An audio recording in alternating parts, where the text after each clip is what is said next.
நேர்களை ஆயுத நீட்சிக்கு அன்போடு வரவேற்கின்றோம். துறை வாரியாக போராட்டங்கள் தொடர்கின்றன. அரசு ஊழியர்களுடைய வெவ்வேறு பிரிவினர் பல்வேறு கோரிக்கைகளை வலியுறுத்தி தங்களுடைய போராட்டங்களை அதிகரித்து வருகின்றன. இந்த உஷ்ணம் கூடிக்கொண்டே வருகிறது.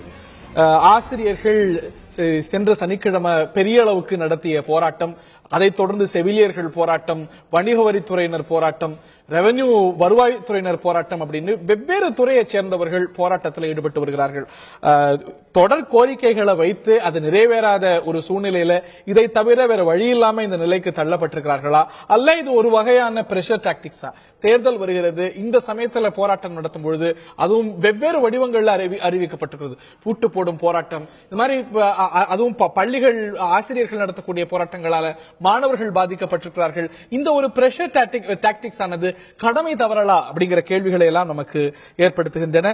அரசு ஊழியர்கள் போராட்டம் நீதி தேடலா, கடமை தவறலா? இந்த நிகழ்ச்சியில் நம்முடைய விவாதத்தில் இணைகிறார்கள் திரு ஷேக் தாவூத், ஆளும் அதிமுகவுடைய தோழமை கட்சியான தமிழ் மாநில முஸ்லீம் லீகுடைய தலைவர், அதே போல தமிழ்நாடு அரசு ஊழியர்கள் சங்கத்தை சேர்ந்த திரு சிவஜோதி ஆகியோரும் இந்த நிகழ்ச்சியில நம்முடைய இணைகிறார்கள். இந்த போராட்டம் உக்ரம் அடைந்திருக்கக்கூடிய இந்த நேரம், தேர்தல் சமயம், இந்த போராட்டங்களுடைய டைமிங், அதுவும் இது நீங்க தொடர் கோரிக்கைகளை வைத்து வருவீங்க, வெவ்வேறு வடிவங்களை நடத்தி வருவீங்க அப்படின்னு நீங்க சொல்லுவீங்க. ஆனா நீங்க தேர்ந்தெடுக்கக்கூடிய சமயம், அதுவும் இத வீரியத்தை கூட்டி இருக்கக்கூடிய சமயம் தேர்தல் சமயம். சோ இது ஒரு வகையான பிரஷர் டாக்டிக்ஸா பார்க்கப்படுது. அதுவும் நீங்க கையாண்டிருக்கக்கூடிய முறைகளும் பல கேள்விகளை எழுப்பியிருக்கிறது. திரு சிவஜோதி.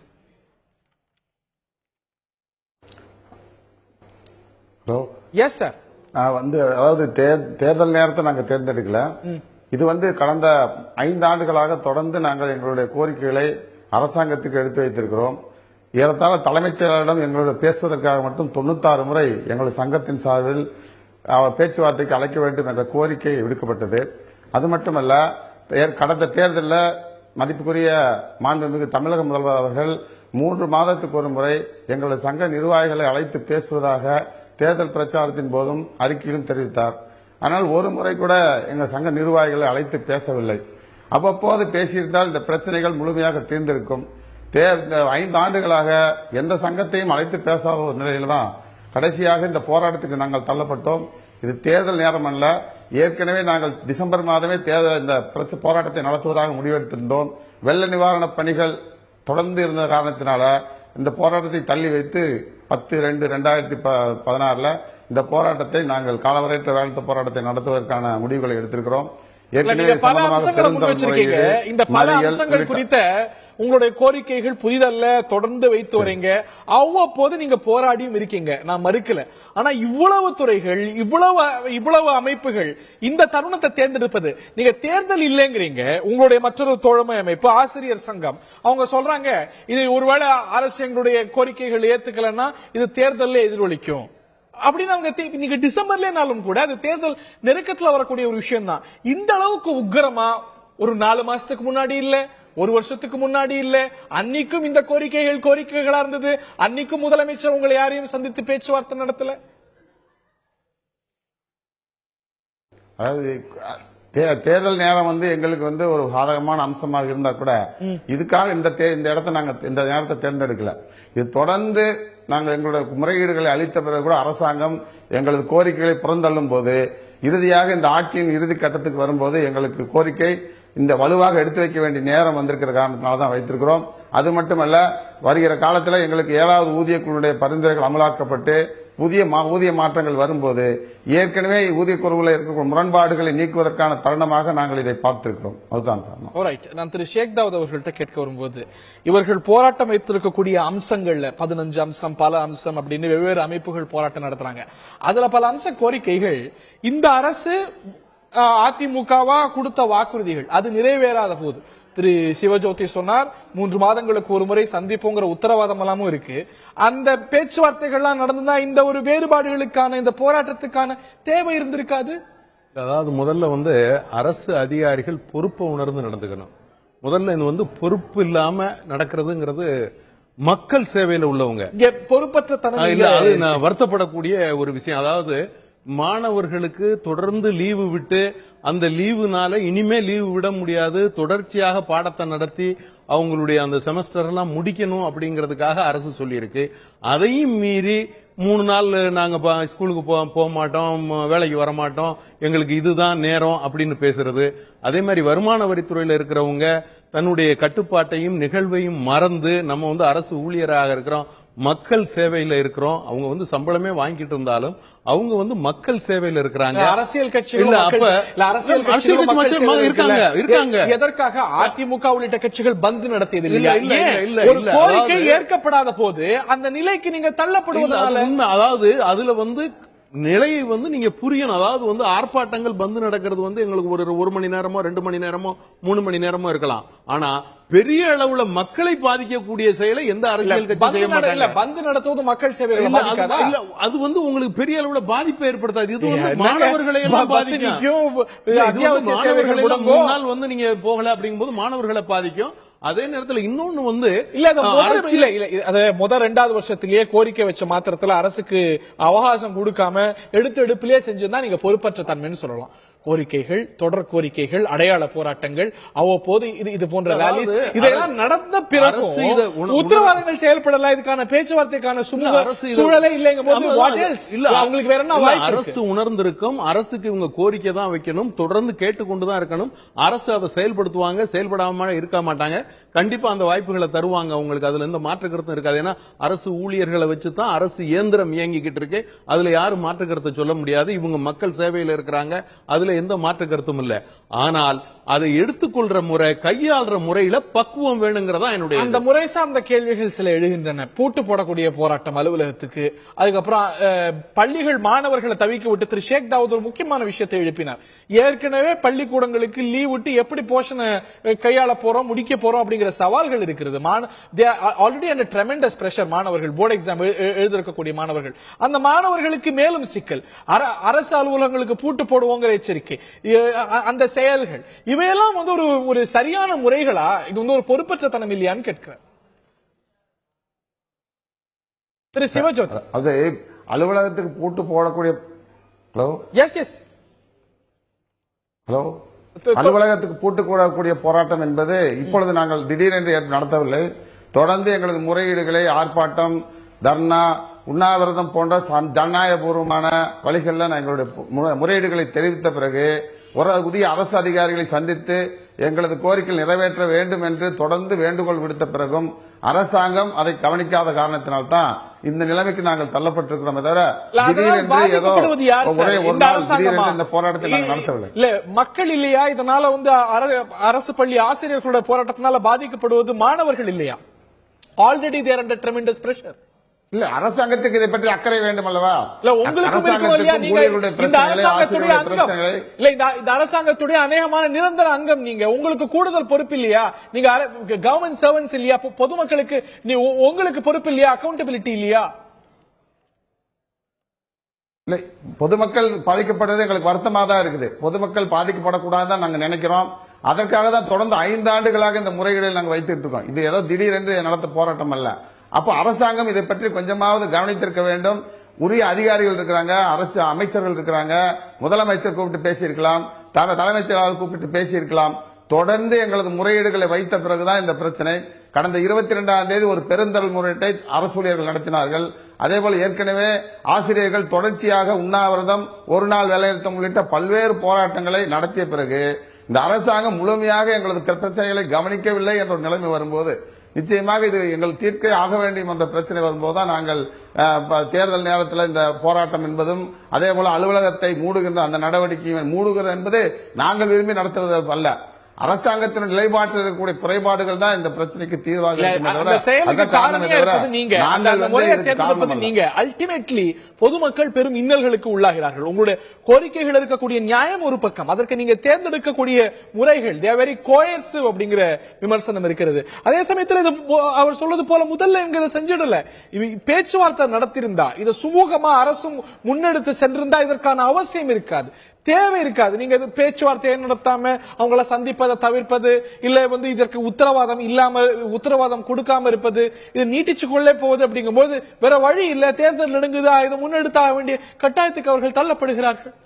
ஹரி, இவர் சொல்றதெல்லாம் உண்மை. நீங்க கடந்த காலங்களை நீங்க எடுத்து பாருங்க. எத்தனை சம்பள கமிஷன் போட்டிருப்போம், எத்தனை தடவை மாத்தி மாத்தி கொடுத்திருப்போம்.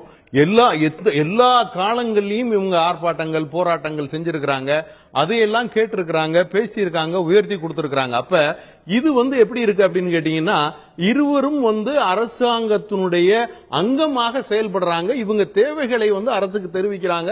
அரசு அதற்கு உரிய பதிலையும் அதற்கு செய்ய வேண்டியதையும் செய்து வந்திருக்கிறது. செய்து வந்ததுனாலதான் இந்த அளவுக்கு இப்ப அவர் 7வது சம்பள கமிஷன் அடுத்து வந்துருங்கிறதையும் சொல்றாரு. அப்ப அதுல இருந்து அதையும் செய்யறதுக்கு அவங்க வேணும். அப்ப தொடர்ந்து அரசு தன்னுடைய பொருளாதார நிலையையும் பார்க்க வேண்டியது இருக்கு. இவங்க கேட்கறதெல்லாம் கொடுக்கணும், அதுல தப்பு இல்ல. அரசுடைய பொருளாதார நிலையை இவங்க பார்க்கணும். அப்ப அரசை நடத்துபவர்களுக்கு அதுல உள்ள சங்கடங்கள் இருக்கு, பிரச்சனைகள் இருக்கு, தேவைகள் இருக்கு. எந்த அடிப்படையில் தேவைகள் இருக்கு. ஆனா உத்தரவாதம் என்பது என்ன? பேச்சுவார்த்தை நடத்துவோம் சொல்லியிருக்காங்க. இன்னைக்கு அதே மாதிரி நீங்க பாத்தீங்கன்னா தலைமைச் செயலர் பார்த்திருக்காரு, பார்த்து இவங்கள்ட்ட பேசிட்டு போயிருக்காரு. அன்னைக்கு தலைமைச் செயலர் இவங்கள்ட்ட வந்திருக்காரு, இவங்க கூட்டத்துல பேசிட்டு போயிருக்காரு, இவங்களை கூப்பிட்டு பேசியிருக்காரு. அப்ப இது ஒரு பக்கம் இந்த ப்ராசஸ் இவங்க எப்படி செய்யறாங்களோ அது மாதிரி அவங்களும் கூப்பிட்டு பேசுறாங்க. ப்ராசஸ் நடந்துகிட்டே இருக்கு. ஆனால் இவங்க கையாளுற முறை மக்களை பாதிக்கக்கூடியது, மாணவர்களை பாதிக்கக்கூடியது. இவங்களும் மக்கள்ல ஒரு அங்கம்ங்கிறத இவங்க மறந்துடுறாங்க. மற்ற பிரிவினரை காட்டிலும் தமிழ்நாட்டு அரசு ஊழியர்கள் இன்னைக்கு வெவ்வேறு அங்கமா இன்னைக்கு போராட்டங்கள்ல இடம்பெற்றிருக்கக்கூடிய தமிழ்நாட்டு அரசு ஊழியர்கள் மற்ற அங்கங்களை காட்டிலும் ரிலேட்டிவ்லி ஒப்பிட்டுள்ள பொதுமக்கள் மத்தியில் நிச்சயமா இந்த கருத்து இருக்கிறது. இதை நீங்களும் ஏத்துப்பீங்க. ரிலேட்டிவ்லி உங்களுக்கு கோரிக்கைகள் இருக்கலாம், அதுல நியாயங்கள் இருக்கலாம். ஆனா ரிலேட்டிவ்லி பெட்டர் அட்வான்டேஜ். நீங்க அரசாங்கத்துக்கும் பொருளாதார நெருக்கடி இருக்கு, இன்னைக்கு கடன் சுமை அதிகரித்து வருகிறது, பல்வேறு மக்கள் நல திட்டங்களை செயல்படுத்த வேண்டிய கட்டாயம் இருக்கிறது. அப்படி இருக்கும்போது அதையும் உணர வேண்டிய நிலையில நீங்க இல்லையா? இல்ல, நீங்க இதே பக்கத்தில் இருக்கிற ஆந்திர பிரதேசத்துல 5 ஆண்டுகளுக்கு ஒரு முறை சங்க தலைவர்களை அழைத்து பேசிய அந்த ஆட்சி அந்த அரசாங்கம் ஊழியர்களுடைய பிரச்சனைகளை ஊதிய மாற்றத்தின் மூலமாக தீர்க்கிறது. அங்க எந்த பிரச்சனையும் கிடையாது.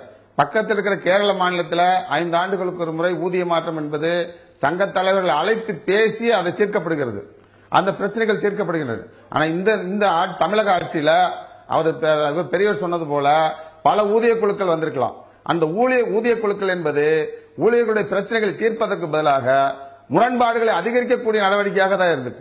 இந்த 5 ஆண்டுகளில் மட்டுமல்ல, 2006 இருந்து இந்த பிரச்சனை என்பது நீடித்துக் கொண்டே இருக்கிறது. ஒவ்வொரு முறையும் எங்கள் சங்கத்தின் சார்பில் முறையீடுகள் அளிக்கப்பட்டாலும் ஒரு ஊதிய கமிஷன், 1 நபர் கமிஷன், 3 நபர் கமிஷன் என்று போட்டு அந்த கமிஷன் என்ற பெயருக்கு தகுந்த மாதிரி தான் அது நடந்துகிட்டு இருக்கே தவிர உண்முறையான ஊதிய பிரச்சனைகளை தீர்ப்பதற்கான நடவடிக்கை என்பதுக்கு இருக்காது. இப்ப உதாரணத்துக்கு சத்துணவு ஊழியர்கள் இருக்கிறாங்க. கடந்த 32 ஆண்டுகளாக அவர்கள் தொடர்ந்து இந்த அரசாங்கத்தில் புரட்சித் தலைவர் எம்ஜிஆர் அவர்களுடைய அந்த திட்டத்தை சிறப்பாக செயல்படுத்திட்டு இருக்காங்க. அவர்களுடைய பிரச்சனைகளை தீர்ப்பதற்காக எந்த முயற்சியும் இந்த அரசாங்கம் எடுக்கவில்லை. அதுதான் பிரச்சனை. ஒவ்வொரு தேர்தல் வரும்போதும் அவருடைய கோரிக்கைகளை நாங்கள் ஆட்சிக்கு வந்தால் நிறைவேற்றுவோம் என்று சொல்லி தொடர்ந்து வரக்கூடிய ஆட்சிகள் சொல்லிக்கிட்டே இருக்காங்க. ஆனா அந்த பிரச்சனைகளை தீர்ப்பதற்கான எந்த ஏற்பாடு கிடையாது. அதே போல புதிய பென்ஷன் திட்டம் என்பது இந்த தமிழக முதல்வர் அவர்கள் தேர்தல் பிரச்சாரத்தின் போது நாங்கள் ஆட்சிக்கு வந்தால் அந்த திட்டத்தை மறுபரிசீலனை செய்வோம், ஏற்கனவே இருக்கக்கூடிய வரையறுக்கப்பட்ட பென்ஷன் திட்டத்தை நிறைவேற்றுவோம் என்று சொன்னார். ஆனா இந்த 5 ஆண்டுகள் அதற்கான எந்த முயற்சியும் கிடையாது. அந்த திட்டத்தை இன்றைக்கு 13 ஆண்டுகள் ஆயிடுச்சு. அந்த திட்டத்தை சுத்தமாக முடக்கி விட்டார்கள். ஊதியத்தை பிடித்தம் பண்ணுவது முன்னாலே இருக்கு. அவங்களை கூப்பிட்டு பேசுவோம் சொல்றாங்க. அதாவது இதுல ஒரு மறுபரிசீலனை செஞ்சு இந்த ஒரு பென்ஷன் முறையில மாற்றம் கொண்டு வரதுக்கான ஆவணம் செய்வோம் அப்படிங்கிறீங்க. ஆனா அது முன்னெடுத்து செல்லவே படல. அந்த பழைய பென்ஷனிலேயே தொடருது. அப்படிங்கும் போது இயல்பா they will be aggrieved. இல்ல, அதாவது அதுல தப்பு இல்ல. அதுக்கான காலங்கள் கணியல, அதற்கான நேரங்கள் கணியலங்கிறது தான் உண்மை. ஒரு தேர்தல் ஒரு உத்தரவாதம் கொடுக்கப்படுதுன்னா அடுத்த தேர்தல் வரைக்கும் இல்ல அதுக்கான காலங்கள் கணியல, அதுக்கான நேரங்கள் வரல. வர வேண்டிய காலத்தில் இல்ல வர வேண்டிய காலத்துல அதாவது ஹரி இதை மாத்தி சொன்னா என்ன அப்படின்னு கேட்டீங்கன்னா பொருளாதார நெருக்கடி ஏற்படும். அந்த பொருளாதார நெருக்கடி தமிழ்நாட்டில் இருக்கக்கூடிய பொருளாதார நெருக்கடி தேர்தல் உத்தரவாதம் கொடுக்கும்போது தமிழக தெரியாது. அதுக்குள்ள செயல்பாடுகள் இருக்கு. கண்டிப்பாக மாண்புமிகு தமிழக முதல்வர் புரட்சி தலைவி அம்மா அவர்கள் செய்வாங்க. அதுல மாற்று இடங்களை நிரப்பணும் அப்படிங்கறது அவங்களுடைய மையமான கோரிக்கையா இருக்கிறது. இன்னைக்கு கவர்னர் உரைக்கு நன்றி தெரிவிக்கக்கூடிய தீர்மானத்தில் முதலமைச்சர் அந்த விவாதத்தில் பேசும்பொழுது இத்தனை ஆயிரம் ஆசிரியர்களை நியமிச்சிருக்கிறோம், இத்தனை ஆயிரம் நான் டீச்சிங் ஸ்டாஃப் நியமிச்சிருக்கிறோம் அப்படின்னு ஒரு பட்டியல் வைக்கிறாங்க. அது சாதனை அப்படின்னா ஒரு 5 லட்சம் அரசு பணியிடங்கள் காலியாக இருக்கிறது அப்படின்னா அது என்ன? இல்ல அதையும் செய்வாங்க, அதையும் செய்ய மாட்டாங்க. அதுக்குள்ள அதான் சொல்றேன், இது எல்லாமே சேர்ந்து எங்கே வரும் அப்படின்னு கேட்டீங்கன்னா அரசு கஜானாவுக்கு வரும். கஜானாவுடைய நிலைமையை பொறுத்து நீங்க காலி பணியிடங்கள் அதை பத்தி அதை வந்து மத்த இதுகளையும் நிரப்பி இருக்காங்க, காலி பணியிடங்களையும் நிரப்புவாங்க. நிரப்ப மாட்டாங்கன்னு அவங்க செய்யறது இல்ல. அது வந்து இந்த எண்ணிக்கையில் இருக்கும்போது லட்சக்கணக்கில் இருக்கும்போது இவ்வளவு ஆயிரக்கணக்கில் நாங்க ஆசிரியர்கள் நியமிச்சிருக்கோம், நீங்க சாதனையா சொல்றீங்க. நியமிக்காதது அதுவும் வேலை வாய்ப்பு அலுவலகங்கள் எத்தனை கோடி பேர், உங்களுக்கு எவ்வளவு லட்சம் பேர் இல்ல அதை செய்யறதுக்கு வாய்ப்பு இருக்கு. அந்த வாய்ப்புக்கு தகுந்தபடிதான் அதை செய்வாங்க. அது செய்ய மாட்டாங்கன்னு சொல்லல. மாண்புமிகு தமிழக முதல்வரை பொறுத்தவரை மக்கள் நலனில் அக்கறை உள்ளவர், அதுல மாற்று கருத்தே இல்ல. கண்டிப்பாக செய்வாங்க. அதனால இவங்க வந்து அரசனுடைய ஒரு அங்கம், இவங்க எல்லாம் ஒத்துழைப்பு பண்ணித்தான் முறையாகத்தான் போகணும். மக்களை பாதிக்கக்கூடிய செயலை யாரும் செய்யக்கூடாதுங்கிறதா அதுல உள்ள. சிவஜோதி இறுதியான கருத்து. இன்னைக்கு தமிழக அரசு பல்வேறு மக்கள் நலத்திட்டங்களை சிறப்பாக செய்து அமல்படுத்தி வருகிறது. அந்த திட்டத்தை அமல்படுத்தக்கூடிய வருவாய்த்துறையில் ஏறத்தாழ 26 மொத்தம் அனுமதிக்கப்பட்ட பணியிடங்கள் 20,000. ஆனா இருக்கக்கூடிய ஊழியர்கள் பாத்தீங்கன்னா 13,000 பேர் தான். 7,000 பணியிடங்களுக்கு பக்கம் காலியாக இருக்கிறது. திட்டங்கள் தொடர்ச்சியாக வருவாய்த்துறை மூலமாக நடைமுறைப்படுத்தி வரக்கூடிய அந்த துறையில கூட இன்றைக்கு 7,000 பணியிடங்கள் காலியாகும். Hello, S தொடருங்க. 7,000 பணியிடங்கள் காலியாக இருக்கின்றன. தொடர்ந்து பேசுங்க திரு சிவஜோதி. இந்த நிலையில எப்படி அந்த திட்டங்களை முறையாக அமல்படுத்த முடியும் என்பதுதான் எங்களுடைய கேள்வி. அதுதான் எங்க பிரச்சனை. நீங்க புதுசா பல திட்டங்கள், லேப்டாப் திட்டம், அதுக்கப்புறம் புதிய அம்மா திட்டங்கள், இதற்கு வந்து தனி அதிகாரிகள் தேவை, இதற்கு வந்து கூடுதல் மேன் பவர் தேவை அப்படிங்கிற ஒரு சூழ்நிலையில இருக்கக்கூடிய வருவாய்த்துறை அதிகாரிகள் ஆல்ரெடி ஸ்ட்ரெஸ்ட். அதுல வந்து காலி பணியிடங்களும் நிரப்பாம கூடுதல் பணியிடங்களும் உருவாக்காம இது பண்ணும்போது அந்த அதிகாரிகளுக்கு வந்து சுமை பெருகிட்டு இருக்கு. இந்த ஒரு கோரிக்கை நியாயமானதானே? கண்டிப்பாக அதுல வந்து கவனம் செலுத்துவாங்க. கண்டிப்பா கவனம் செலுத்தாம இருக்க மாட்டாங்க. அதுக்குள்ள நிலையதான் திரும்பவும் அகைன் என்னன்னு கேட்டீங்கன்னா உங்களுக்கு பொருளாதார நெருக்கடி இருக்கிறதுனாலதான் இதை வந்து நம்ம தேர்தல் அறிக்கையில் முறையாக செய்ய வேண்டியது இருக்கு. கண்டிப்பாக செய்வாங்க. அரசு அதிகாரிகள், அரசு அலுவலர்கள் அதுக்கு ஒத்துழைப்பு கொடுக்கணும். அப்பதான் அது வந்து செய்வாங்க. செயல்படுத்துறதுக்கு இல்ல ஒரு ஆட்சி காலம் பத்தாது. நீங்க அதை புரியணும். அதாவது இந்த கொடுத்த உத்தரவாதங்கள் படிதான் எல்லாருக்கும் எல்லா சம்பள கமிஷன்களும் உயர்ந்துதான் இந்த நிலைக்கு நம்ம வந்திருக்கிறோம். உயராம வரல. இல்ல உங்களுக்கு அதிகமா ஸ்ட்ரெஸ்ஸா இருக்கக்கூடிய, அதிகமா இருக்கக்கூடிய வருவாய்த்துறையில இத்தனை காலி பணியிடங்கள் இருப்பது அப்படிங்கிறது ஆரோக்கியமான விஷயமா? இல்ல, கண்டிப்பாக செய்வாங்க. அதுல மாற்று கருத்து இல்ல. நிலைமை அரசு பரிசீலனை தான் இருக்கு, பரிசீலனை இல்லாம இல்ல. முதல்வர் அவர்களுடைய பரிசீலனை இருக்கு. கண்டிப்பாக செய்வாங்க. அதுல மாற்று கருத்து இல்ல. இந்த போராட்டங்கள் உக்கிரமடைந்திருக்கின்றன. வெவ்வேறு துறைகளை சேர்ந்த அதிகாரிகள், வெவ்வேறு துறைகளை சேர்ந்தவர்கள் இந்த போராட்டத்தில் இறங்கி வருகிறார்கள். இந்த போராட்ட முறைகள் சார்ந்த கேள்விகள் ஏற்பட்டாலும் கூட இந்த கோரிக்கைகள் நியாயமானதா? இதை செயல்படுத்தக்கூடிய நடைமுறை சிக்கல்கள் என்ன? ஏன் அரசாங்கம் இதனால் செயல்படுத்த முடியலங்கிற கேள்விகள் மேலங்குகின்றன. நிகழ்ச்சியில் பங்கு பெற்ற விருந்தினர்கள் இதுவரைக்கும் பார்த்த நேயர்களுக்கும் நன்றி. மீண்டும் ஒரு நிகழ்ச்சியில் சந்திப்போம். வணக்கம்.